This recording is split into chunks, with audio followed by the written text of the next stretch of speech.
जय हिंद। स्वागत है आप लोग का एक बार राइज टॉपर्स में एक बार फिर से। और आज जो है हम लोग पिछले क्लास में आपको हम बता दिए थे कि ऑस्टेड का प्रयोग बता चुके थे कि ऑस्टेड का प्रयोग क्या है, जिसमें हम आपको बताया था कि ऑस्टेड ने एक नियम बताया था जिसमें बताया गया था कि जब किसी धारावाही चालक तार से विद्युत धारा प्रवाहित किया जाता है तो वो चुंबकीय क्षेत्र पर प्रभाव डालता है। आज जो हम लोग देखने वाले हैं वो होगा हम लोग का मैक्सवेल का दक्षिण हस्त नियम हम लोग देखने वाले हैं कि मैक्सवेल का दक्षिण हस्त नियम क्या है। इसके लिए हम आपको एक एग्जाम्पल के मदद से समझाते हैं। जैसे मान लीजिए कि ये हम लोग का क्या हो गया, ये एक कूट हो गया, या मान के चले ये इस तरह से एक बुक हो गया, ठीक है। अब इसके बीचों बीच हम लोग क्या करते हैं, एक छेद कर देते हैं, जैसे आप फोटो में यहाँ देख भी सकते हैं, छेद कर देते हैं। और इसके बीचों बीच हम लोग क्या करते हैं, किसी चालक तार को जो है इसमें से गुजारते हैं, चालक तार को इसमें से गुजारते हैं, जैसा आप यहाँ देख सकते हैं। और उसके ऊपर हम लोग क्या करते हैं, लोहा का बुरादा। लोहा का बुरादा मतलब जो है आप समझ ही रहे होंगे। चलिए, अब ये लोहा का बुरादा हम लोग क्या करते हैं, इस पर छीट देते हैं, ठीक है, इस तरह से जैसा आप फोटो में देख सकते हैं, ठीक है। अब हम लोग क्या करते हैं, ये लोहा का बुरादा छीट दिए। अब मेन सवाल हम लोग का ये है कि अभी हम इस तार में, ये चालक तार है और इसमें हम लोग विद्युत धारा अभी तक प्रवाहित नहीं किए, लेकिन क्या हो कि अगर हम क्या करें, इस चालक तार जो हम लोग का है इसमें हम लोग क्या करें, विद्युत धारा प्रवाहित कर दें। क्या हो कि अगर हम इसमें विद्युत धारा प्रवाहित कर दें तो क्या हम लोग का ये जो लोहा का जो बुरादा है अभी जैसा है ठीक वैसा ही एकदम छिटा हुआ रहेगा कि इसकी परिस्थिति चेंज हो जाएगी। तो हम आपको बताना चाहेंगे ये चेंज हो जाएगा। कैसे चेंज होगा, आइए बताते हैं आपको। पहले हम इसको मिटा लेते हैं थोड़ा सा। तो पहले जो लोहा का बुरादा इस तरह से था, अब देखिए कैसे हो जाएगा।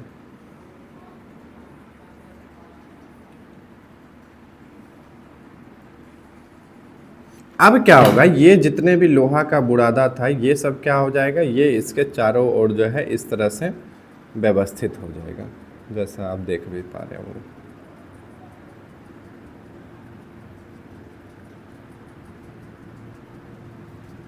ठीक है, ये आप जैसा देख रहे हैं इस तरह से ये क्या होगा, चुंबकीय क्षेत्र बन जाएगा। ये लोहा का जो बुरादा है ये पूरा का पूरा एक जगह से चुंबकीय क्षेत्र बन जाएगा मैक्सवेल का नियम के अनुसार। अब इसमें मेन सवाल ये था हम लोग का कि आखिर ये जो है चुंबकीय क्षेत्र बना है ये किस तरफ से है। क्या ये हम लोग का इस तरफ से है, या चुंबकीय क्षेत्र हम लोग का इस तरफ से लग रहा है, उल्टा हो रहा है हम लोग का, या इस तरफ से लग रहा है। दोनों में किस तरफ से हम लोग का चुंबकीय क्षेत्र लग रहा है। तो तभी हम लोग के जो है मैक्सवेल वैज्ञानिक जो है वो आए और उन्होंने बताया, मैक्सवेल के नियम के अनुसार बताया कि दक्षिण हस्त नियम के अनुसार कि किसी भी मैक्सवेल के दक्षिण हस्त नियम के अनुसार किसी धारावाही चालक तार के को दाएं हाथ की मुट्ठी में इस प्रकार पकड़े कि अंगूठा धारा की दिशा को संकेत करे तो हाथ की अन्य उंगलियां चुंबकीय बल रेखा को संकेत करेगी। अब इसका क्या मतलब है तो बताते हैं। देखिए, जैसे अभी मान लेते हैं हम लोग कि धारा जो है, चुंबकीय धारा वो ऊपर की ओर प्रवाहित हो रही है, इस तरह से क्या हो रही है, ऊपर की ओर प्रवाहित हो रही है इस तरह से। जैसे अब तो इसमें जो है चुंबकीय बल रेखा कैसे होगी, तो इसके लिए हम ऐसे करेंगे। ये देख रहे हैं, ये लाइक शेयर और सब्सक्राइब भी है और ये जो है मैक्सवेल का दक्षिण हस्त नियम भी है। तो देखिए ये क्या हो गया, ये हम लोग अपने हाथ को इस तरह से पकड़ेंगे, जैसा आप देख भी पा रहे होंगे, इस तरह से पकड़ लेंगे, ठीक है। और इसका हम एक इमेज भी लगा देंगे, अभी आप लोग उसमें भी देख सकते हैं। तो इस तरह से हम इस पे पकड़ लेंगे और अब हम इसको नजदीक ले आएंगे। अब देखिए हम लोग का धारा की दिशा, ये अंगूठा हम लोग का किसकी दिशा को बताएगा, धारा की दिशा। धारा हम लोग का किधर जा रहा है, तो अभी आपको बताया धारा ऊपर की ओर है, यानी कि ये ऊपर, तो यानी ये धारा हो गया। और हम लोग का अब देखिए चुंबकीय क्षेत्र की दिशा क्या होगा, तो अन्य उंगलियां, अगर ये अंगूठा धारा की दिशा को बतलाएगा तो अन्य उंगलियां जो है वो किसकी दिशा बतलाएगी, चुंबकीय क्षेत्र की दिशा। यानी कि चुंबकीय क्षेत्र की दिशा जो है वो हम लोग का ये हो जाएगा, धारा ऊपर की ओर और चुंबकीय क्षेत्र की दिशा इस ओर, यानी कि ये वाला जो है ये सही जवाब हो जाएगा इस तरह से, ठीक है। जैसे मान लीजिए कि इसको हम एग्जाम्पल के तौर पर ले लेते हैं, एक सेकेंड। जैसे मान लीजिए ये है हम लोग का, ये अगर मान लीजिए हम लोग का ये इस तरह से हम लोग ऐसे कर दिए, ठीक है। अब इसमें जो है हम लोग का ये किताब हो गया, इसमें हम लोग अगर ऐसे कर दिए तो अगर हम इस पे क्या करते हैं, अगर इस पे हम लोग जो है क्या करते हैं, मान लीजिए बीच में तार, अभी ये हो नहीं पा रहा है, ऑफ कोर्स अकेले आदमी से होगा भी नहीं। तो मान लीजिए कि ये अगर जो है हम लोग का धारा इस तरह से हो गया, और धारा की दिशा हम लोग का ऊपर है। धारा की दिशा क्या है? ऊपर है। तो अगर इस पे हम लोग लोहा का बुरादा गिरा दिए, यानी कि बहुत सारा जो है लोहा का जो कण होते हैं उसको अगर हम इस पे गिरा दिए, लोहा का छोटा छोटा टुकड़ा को हम लोग लोहा का बुरादा कहते हैं, इस पे अगर हम गिरा दिए, तो अब क्या होगा कि जब इसमें हम इस तार में, ये जो तार है, इस तार में अगर हम विद्युत धारा को प्रवाहित करेंगे, इस तार में अगर हम विद्युत धारा को प्रवाहित करेंगे, तो विद्युत धारा अगर मान के चलिए धारा की दिशा ऊपर की ओर है, धारा की दिशा क्या है? ऊपर की ओर है, तो हम लोग का चुंबकीय क्षेत्र की दिशा क्या हो जाएगी? इस ओर हो जाएगी। ये अन्य उंगलियां जो है चुंबकीय क्षेत्र की दिशा को बताएगा। ठीक है, उम्मीद है आप लोग को ये वाला समझ में आया होगा। अब आगे देखते हैं। जैसे मान लीजिए, अब इसके मन में आपके ख्याल आ रहा होगा, सर एक बात बताइए, अगर ये हम लोग का जो धारा की दिशा है, अगर क्या हो, अगर ये नीचे हो जाए, ये भी तो हो सकता है कि हम लोग ऊपर से धारा प्रवाहित करें और ये क्या हो जाए? नीचे की ओर हो जाए, तब ये किस तरफ होगा? तब क्या इसमें जो मैक्सवेल का जो है वाम हस्त नियम लगेगा कि तब भी दक्षिण हस्त नियम लगेगा? नहीं, तब वाम हस्त नियम नहीं लगेगा, तब भी दक्षिण हस्त नियम ही लगेगा।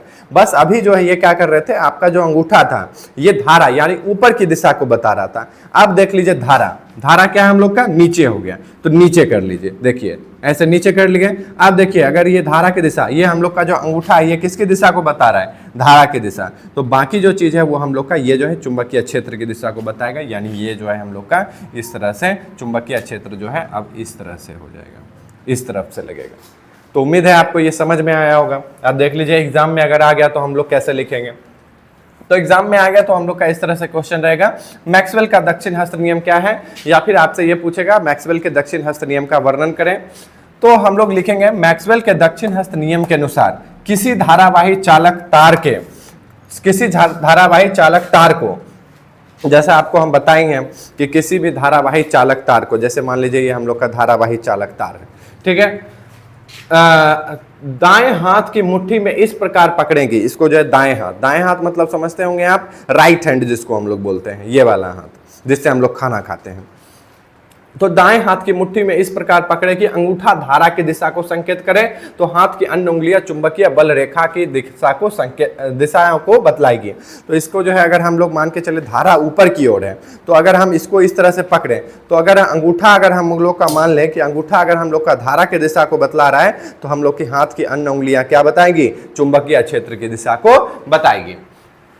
सीधी धारा चुंबकीय बल रेखाएं। अब देखिए ये जो हम आपको बताए थे यहाँ पे एक्सपेरिमेंट करके, ये जो अभी एग्जांपल से आपको बताए थे, तो ये प्रयोग को दर्शाने के लिए हम लोग सेम यहाँ पे ये ले लिए कि इस प्रयोग को दर्शाने के लिए हम एक वर्गाकार गत्ते से, इस प्रयोग को दर्शाने के लिए गत्ते से सीधा चालक तार व्यवस्थित करते हैं, जैसा कि चित्र में दिखाया गया है। अभी हम उसका जो है चित्र आप लोग के स्क्रीन पे लगा देंगे। ये वाला चित्र जो है आप लोग अपने नोट्स जो बनाते हैं या जो भी चीज करते हैं, इसको इस चित्र को आप लोग ध्यान रखिएगा। जब परिपथ से विद्युत धारा प्रवाहित कराते हैं तो गत्ते के ऊपर समकेंद्रीय वृत्ताकार चुंबकीय बल रेखाओं की दिशा प्राप्त होती है, जो आप चित्र में देख सकते हैं। तो अगर ये एग्जाम के पॉइंट ऑफ व्यू से बहुत इंपॉर्टेंट है, मैक्सवेल का दक्षिण हस्त नियम क्या है, और अगर आप दक्षिण हस्त नियम में अगर इतना लिख दिए तो आपको एग्जाम में 5 नंबर पूरे के पूरे मिल जाएंगे। उम्मीद है कि आपको ये समझ में आया होगा। तो है हम लोग का परिनालिका क्या है। देखिए जब किसी चालक पदार्थ, जब किसी अचालक पदार्थ के ऊपर तार की कुंडली लपेट दी जाती है तो ऐसी व्यवस्था को हम परिनालिका कहते हैं। अब ये कैसे? देखिए जैसे हम लोग मान लेते हैं ये एक अचालक पदार्थ है, ये क्या है? एक अचालक पदार्थ है, या फिर आप जो है बांस का डंटा ले लीजिए या कुछ भी चीज लीजिए जिसमें से धारा प्रवाहित नहीं हो सकती है, कुचालक जिसको बोलते हैं। आपको पता है कि पदार्थ 2 प्रकार के होते हैं, एक चालक और दूसरा होता है कुचालक। एक हालांकि एक अर्धचालक भी होता है, लेकिन हाँ चालक जो होता है वो 2 ही प्रकार का होता है, एक होता है चालक और दूसरा होता है कुचालक। कुचालक वैसे पदार्थ होते हैं जिसमें विद्युत धारा प्रवाहित नहीं हो सकती है। तो अभी के लिए हम लोग मान लेते हैं ये हम लोग का कुचालक पदार्थ हो गया। अब हम लोग क्या करते हैं, इसके ऊपर जब हम क्या करते हैं, तार जब लपेट देते हैं, क्या करते हैं, तार के ऐसे करके हम लोग तार को क्या करते हैं, लपेट देते हैं, ठीक है। और जब हम लोग इस पे तार लपेट के जब यहाँ से हम लोग क्या करते हैं, इसमें विद्युत धारा को प्रवाहित करते हैं, क्या करते हैं, इसमें विद्युत धारा को प्रवाहित करते हैं, तो इसी को हम लोग बोलते हैं परिनालिका। क्या बोलते हैं? परिनालिका बोलते हैं। जैसा कि आप यहाँ चित्र में देख भी सकते हैं कि ये मान लीजिए ये हम लोग का क्या हो गया, एक जो है कुचालक पदार्थ हो गया, कुचालक पदार्थ, ठीक है। अब इसके ऊपर हम लोग क्या किए, जो है लपेट दिए तार को, ठीक है। तार को लपेट दिए। अब ये जो तार को जो हम लपेट दिए तो इसी व्यवस्था को हम लोग क्या बोलते हैं, इसी व्यवस्था को हम लोग बोलते हैं परिनालिका। क्या बोलते हैं इसको हम लोग, परिनालिका बोलते हैं। और इसके ये बीच में जो लपेटा गया है, जिस चीज पे लपेटा गया है उसको हम लोग बोलते हैं क्रोड। क्या बोलते हैं, क्रोड बोलते हैं। याद रखना है आप लोग को कि ये जिस पे भी हम लपेटेंगे, जैसे मान के चलिए हम लोग इस पे लपेट दिए तो ये जो है ना हम लोग का ये, इसको तो हम लोग बोलेंगे चालक तार, लेकिन इसको हम लोग क्या बोलेंगे, तो इसको हम लोग बोलेंगे क्रोड बोलेंगे। क्या बोलेंगे, इसको क्रोड बोला जाएगा। अब देखिए आगे क्या है, विद्युत चुंबक क्या है। अब देखिए ये बड़ा इंटरेस्टिंग टॉपिक है एग्जाम के पॉइंट ऑफ व्यू से। देखिए जब हम लोग विद्युत चुंबक क्या है, जब हम लोग क्या करते हैं ऐसे करके किसी पे, या फिर मान लीजिए इसको छोड़िए, जब हम क्या करते हैं, एक ले लिए, मान के चलिए ये हम लोग ले लिए नरम लोहा ले लिए। क्या ले लिए, एक हम लोग नरम लोहा ले लिए, ठीक है, ये हम लोग ले लिए नरम लोहा। नरम लोहा ले लिए। अब हम इसके ऊपर क्या करते हैं, ये जो है हम लोग तार की एक जो है कुंडली लपेट दिए इस तरह से, ठीक है, इस तरह से हम लोग तार लपेट दिया, ठीक है। तो बीच में जो है ये हम लोग का क्या हो गया, ये हम लोग का हो गया नरम लोहा, नरम लोहा हो गया। और ये बीच में ऊपर से हम लोग क्या किए, तार की एक कुंडली लपेट दिए। जब हम लोग इसमें तार की कुंडली लपेट दिए और अगर यहां से हम लोग क्या करते हैं, इसमें विद्युत धारा को प्रवाहित करते हैं, जैसे मान लीजिए यहां से हम लोग क्या करते हैं,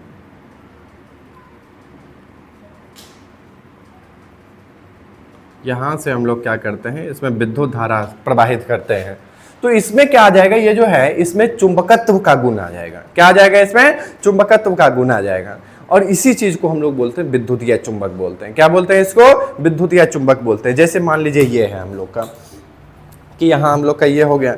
अब अगर इस पे हम लोग क्या करते हैं, तार लपेट दिए, ठीक है, जैसे आपको अभी परिनालिका में बताए थे। परिनालिका तो समझ में आ गया होगा आप लोग को कि अगर हम मान के चले किसी अचालक पदार्थ के ऊपर तार की कुंडली अगर लपेट दी जाती है तो ऐसी व्यवस्था को हम लोग क्या बोलते हैं, परिनालिका बोलते हैं। यानी किसी भी कुचालक पदार्थ पे आप तार की कुंडली लपेट दीजिए, उस व्यवस्था को हम लोग क्या बोलेंगे, परिनालिका बोलेंगे।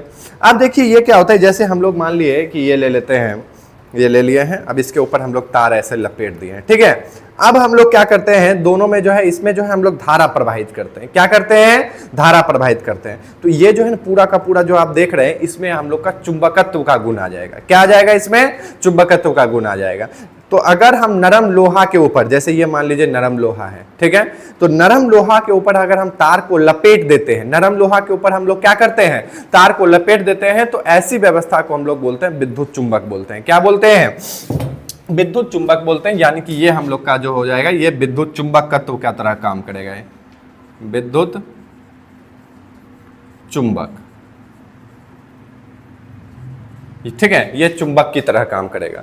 लेकिन अगर ये नरम लोहा का जगह, ये मान लीजिए नरम लोहा का जगह हम लोग यहाँ पे नरम लोहा हटा के, अगर नरम लोहा का जगह अगर हम इस्पात कर दें, क्या कर दें, इस्पात, नरम लोहा के जगह अगर हम इस्पात कर दें, तब ये जो है विद्युत चुंबक नहीं, तब ये हम लोग का जो है अस्थाई चुंबक की तरह काम करेगा। क्या काम करेगा, अस्थाई चुंबक का तरह काम करेगा। तो विद्युत चुंबक आप लोग को समझ में आ गया कि अगर हम लोग किसी भी नरम लोहा पे, जैसे मान लीजिए ये नरम लोहा है, नरम लोहा पे अगर हम तार की कुंडली लपेट देते हैं, तार की कुंडली क्या करते हैं, लपेट देते हैं, तो उस वैसी व्यवस्था को हम लोग क्या बोलते हैं, तो वैसी व्यवस्था को हम लोग बोलते हैं विद्युत चुंबक बोलते हैं। क्या बोलते हैं, विद्युत चुंबक। अब आपके मन में ख्याल आ रहा होगा, अगर नहीं आया तो हम बता देते हैं, तो क्या ऐसा संभव है कि हम ये विद्युत चुंबक है इसकी क्षमता को बढ़ा सकते हैं? बिल्कुल बढ़ा सकते हैं। इसमें जितना ज़्यादा आप कुंडली बढ़ाते जाइएगा, जैसे मान लीजिए कि आप इसमें जो है पहले मान के चलिए इतना कुंडली था, ठीक है, इतना है, तो आपका चुंबक थोड़ा सा कमजोर रहेगा। लेकिन अगर मान के चलिए आप क्या करते हैं, ये जो है और कुंडली बढ़िया बहुत ज़्यादा बढ़ा दी है। जैसे कुंडलियों की संख्या क्या की है, पहले देखिएगा कुंडली की संख्या 3 ही थी, लेकिन अभी देखिएगा तो अभी हम लोगों ने बढ़ा दिया है, ठीक है, बढ़ा दी है कुंडली की संख्या, ठीक है, कुंडली की संख्या हम लोग यहाँ पे बढ़ा दिए। देखिए तो अब ये क्या होगा, अब ये चुंबक जो है, ये चुंबक जो है, इस विद्युत चुंबक जो है, इसकी शक्ति बढ़ जाएगी, इसकी शक्ति क्या होगी, बढ़ जाएगी। तो हम इस तरह से क्या कर सकते हैं, हालांकि इसके अलावा अभी आगे बताएंगे आपको कि और हम क्या कर सकते हैं जिससे विद्युत चुंबक की शक्ति बढ़ जाएगी। लेकिन आपको ये याद रखना है कि अगर हम लोग विद्युत चुंबक की शक्ति बढ़ाना चाहते हैं तो हम लोग उसमें क्या करेंगे, फेरों की संख्या बढ़ा देंगे। क्रोड की प्रकृति पर भी निर्भर करती है, तो वह उस पर अभी हम आएंगे। तो अभी आप लोग को समझ में आ गया विद्युत चुंबक क्या है, कि अगर हम किसी भी नरम लोहा पे तार की कुंडली को लपेट देते हैं तो उसको हम लोग उसमें और विद्युत धारा प्रवाहित कर देते हैं तो उसको हम लोग क्या बोलते हैं, विद्युत चुंबक बोलते हैं। देखिए, जब परिनालिका के अंदर में नरम लोहा के छड़ को रखकर विद्युत धारा प्रवाहित कराते हैं तो परिनालिका, जैसे आपको बताया परिनालिका में अभी कुचालक पदार्थ था हम लोग का, अगर कुचालक पदार्थ हटा के हम लोग क्या करते हैं, यहाँ पे नरम लोहा रख देते हैं। क्या रख देते हैं, नरम लोहा, नरम लोहा रख देते हैं, विद्युत धारा को प्रवाहित कराते हैं। तो नरम लोहा रख के अगर हम विद्युत धारा को प्रवाहित कराते हैं तो वह चुंबक के जैसा कार्य करता है। तो वह नरम लोहा रखने पे वो क्या करता है, चुंबक के जैसा कार्य करेगा। इस प्रकार के चुंबक को ही हम लोग विद्युत चुंबक कहा जाता है। तो और इस प्रकार के चुंबक को ही हम लोग क्या कहते हैं, विद्युत चुंबक कहते हैं। इसी प्रकार के चुंबक को हम लोग क्या कहते हैं, विद्युत चुंबक। कि आप नरम लोहा ले लीजिए, उसके ऊपर जो है चालक तार को लपेट दीजिए और उसमें विद्युत धारा प्रवाहित कर दीजिए तो उसको हम लोग विद्युत चुंबक बोलेंगे। यह अस्थायी चुंबक होता है। अब देखिए, इसको अस्थायी चुंबक क्यों बोला जाता है, तो देखिए, जब तक इसमें विद्युत धारा प्रवाहित होता रहेगा, यानी कि जब तक यहाँ पे विद्युत धारा प्रवाहित हो रहा है तब तक ही इसमें चुंबकत्व का गुण है, तब तक ही इसमें क्या है, चुंबकत्व का गुण है। लेकिन जैसे ही हम लोग विद्युत धारा प्रवाहित होना बंद हो गया, जैसे ही विद्युत धारा प्रवाहित होना क्या हो गया, बंद हो गया, तुरंत में इसमें से चुंबकत्व का गुण क्या हो जाएगा, खत्म हो जाएगा। यानी कि ये अब कुछ नहीं, इसमें कोई चुंबकत्व का गुण नहीं रहेगा। तो इसी वजह से हम लोग इसको क्या कहते हैं, इसको हम लोग अस्थायी चुंबक भी कहते हैं। तो जब नरम लोहे के छड़ की जगह इस्पात का प्रयोग किया जाता है, अभी आपको बताएं कि ये नरम लोहा है, नरम लोहा का जगह अगर हम इस्पात का प्रयोग करें, किसका प्रयोग करें, इस्पात का प्रयोग किया जाता है तो अस्थायी चुंबक होता है। तब हम लोग उसको विद्युत चुंबक नहीं बोलेंगे, तब हम लोग उसको बोलेंगे अस्थायी चुंबक। क्या बोलेंगे, अस्थायी चुंबक बोलेंगे। विद्युत चुंबकत्व में चुंबकत्व का गुण उतने ही समय तक रहता है जितने समय तक परिनालिका में विद्युत धारा प्रवाहित होती रहती है। अभी जस्ट आपको बताया है कि विद्युत चुंबक में चुंबकत्व का गुण उतने ही समय तक रहेगा जितने समय तक उसमें जो है विद्युत धारा प्रवाहित होती रहेगी। जैसे उसमें विद्युत धारा प्रवाहित होना बंद होगी वैसे ही उसमें क्या होगा, चुंबकत्व का गुण भी अपने आप खत्म हो जाएगा। आई होप आप लोग को समझ में आया है। तो अब हम लोग देखेंगे कि विद्युत चुंबकत्व की तीव्रता किस चीज पर निर्भर करती है। तो पहला आपको हम बताए थे अभी कि फेरों की संख्या पर निर्भर करती है। यानी कि यदि तार के फेरों की संख्या ज्यादा होगी तो चुंबकत्व अधिक होगा। यानी कि अगर इसमें मान के चलिए नरम लोहा है, इसमें अगर मान के चलिए तार की संख्या बढ़ा देंगे, यानी फेरों की संख्या अगर बढ़ा देंगे तो इसका चुंबकत्व उतना ही क्या होगा, अधिक होगा। दूसरा क्या है, विद्युत धारा का परिमाण। यदि तार में विद्युत धारा का परिमाण जितना ज्यादा होगा तो चुंबकत्व उतना ही ज्यादा होगा। यानी कि मान के चले विद्युत धारा जितना ही ज्यादा तार में प्रवाहित होगा, जितना ही ज्यादा होगा उससे उतना ही ज्यादा क्या होगा, उसका परिमाण भी ज्यादा होगा। क्रोड के पदार्थ के प्रकृति पर, यानी कि परिनालिका में नरम लोहे के क्रोड का व्यवहार करने पर चुंबकत्व अधिक होगा। अब मान के चलिए परिनालिका है, अगर इसको नरम लोहा का रखेंगे तो इसका चुंबकत्व क्या होगा, ज्यादा होगा। लेकिन वही अगर इसका जगह इस्पात का प्रयोग करेंगे तो हम लोग क्या होगा, इसका चुंबकत्व कम होगा। तो नरम लोहे का पदार्थ प्रयोग करने पे इसका क्या होता है, ये क्रोड के पदार्थ के प्रकृति पर भी निर्भर करता है। और नरम लोहा का अगर हम उपयोग करेंगे तो इससे चुंबकत्व ज्यादा होगा और इस्पात का प्रयोग करेंगे तो कम होगा। अब हम लोग देखेंगे कि ये जो है विद्युत चुंबक है, ये किन किन चीजों में उपयोग होता है। कि विद्युत चुंबक जो होता है उसका उपयोग कहाँ कहाँ होता है। तो देखिए, विद्युत चुंबक जो है उसका लोहा का भारी टुकड़ों को उठाने के लिए क्रेन में उपयोग किया जाता है। आप लोग देखे होंगे कि क्रेन जो होता है ना, क्रेन में क्या होता है, चुंबक लगा होता है ताकि ये जो है बड़े बड़े जगहों पर जहाँ पे स्क्रैप का काम होता है, लोहा को उठाने के लिए, भारी भारी जो लोहा को उठाने के लिए जो है उसमें क्रेन में क्या लगा रहता है, विद्युत चुंबक लगा रहता है। क्योंकि अगर नॉर्मल चुंबक का यूज करेगा, अगर मान के चलिए अस्थायी चुंबक का यूज करेगा तो वो उठाएगा, नीचे गिर जाएगा वापस से। इसलिए यहाँ पे क्या होता है, लोहे के भारी टुकड़ों को उठाने के लिए क्रेन में उपयोग किया जाता है। किसका उपयोग किया जाता है, तो विद्युत चुंबक का। दूसरा क्या है, विद्युत घंटे में उपयोग किया जाता है। कि एक घंटी देखे होंगे जो कि लगातार टें करके बजते रहता है ना, तो स्कूल में देखते होंगे ऐसा घंटी होता होगा।